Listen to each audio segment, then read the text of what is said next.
ಭ್ರಷ್ಟಾಚಾರ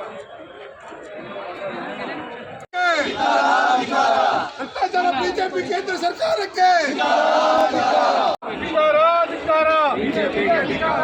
ನಮ್ಮ ಕರ್ನಾಟಕ ರಾಜ್ಯ ಸರ್ಕಾರದ ಬಿಜೆಪಿ ಸರ್ಕಾರ ಏನೆಲ್ಲ ಹಿಂದೆ ಕಾಂಗ್ರೆಸ್ ಸರ್ಕಾರ ಮಾಡಿದಂತ ಅಭಿವೃದ್ಧಿ ಕೆಲಸಗಳ ಹೆಸರನ್ನ ಬದಲಾಯಿಸಿ ಅವರ ಹೆಸರುಗಳನ್ನ ಹಾಕೊಂಡು ಇಡೀ ರಾಷ್ಟ್ರಕ್ಕೆ ಯಾವ ರೀತಿಯ ಒಂದು ಕಪ್ಪು ಮಸಿಯನ್ನ ಬಳಿತಾ ಇದೆ ಅಂತ ಕೇಂದ್ರ ಸರ್ಕಾರಕ್ಕೆ ಇವತ್ತು ನಾವು ಧಿಕ್ಕಾರವನ್ನ ಕೂಗಲೇಬೇಕು.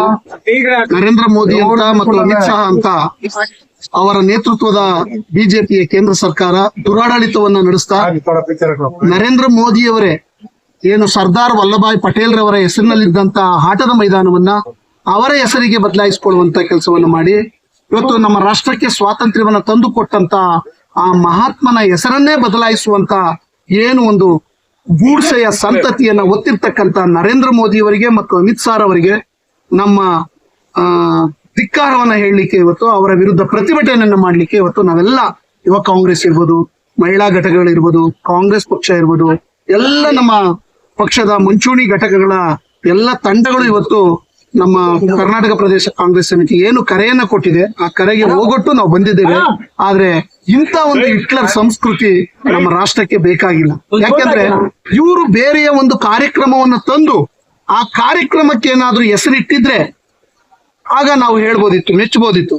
ಇವತ್ತು ಸುಮಾರು 2 ಕೋಟಿ ಉದ್ಯೋಗವನ್ನ ಕೊಡ್ದೇನೆ ಈ ರಾಷ್ಟ್ರಕ್ಕೆ ಯುವಕರಿಗೆ ಅಂದ್ರು. ಆಯ್ತು, ಇವರು ಬರೀ ಹಿಂದುತ್ವದ ಹಾದಿಯಲ್ಲಿ ಸಾಗ್ತಾ ಇರ್ತಕ್ಕಂಥವ್ರಿಗೆ ಹಿಂದುತ್ವದ ಹಾದಿಯಲ್ಲಿ ಸಾಗುವಂತ ಏನು ಕೇಂದ್ರ ಸರ್ಕಾರ ಇದೆ, ಆಯ್ತು ಹಿಂದೂಗಳಿಗೆ 1-2 ಕೋಟಿ ಉದ್ಯೋಗವನ್ನ ಕೊಡ್ಬೋದಿತ್ತು, ಬೇರೆಯವ್ರು ಕೊಡಲ್ಲ ಅಂತೇಳಿ.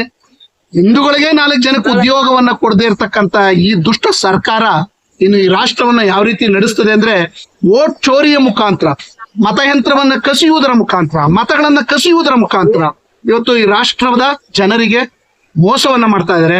ಮಹಾತ್ಮ ಗಾಂಧಿ ಅವರಿಗೆ ಅವಮಾನವನ್ನ ಮಾಡ್ತಾ ಇದಾರೆ. ನಿಜವಾಗ್ಲೂ ಇವರಿಗೆ ಒಂದಲ್ಲ ಒಂದು ದಿನ ಆ ಭಗವಂತ ಶ್ರೀಕೃಷ್ಣ ಪರಮಾತ್ಮನೆ ಬಂದು ಇವ್ರನ್ನ ಸಂಹಾರ ಮಾಡುವಂತ ಕಾಲ ಸನ್ನಿಹಿತವಾಗಿದೆ.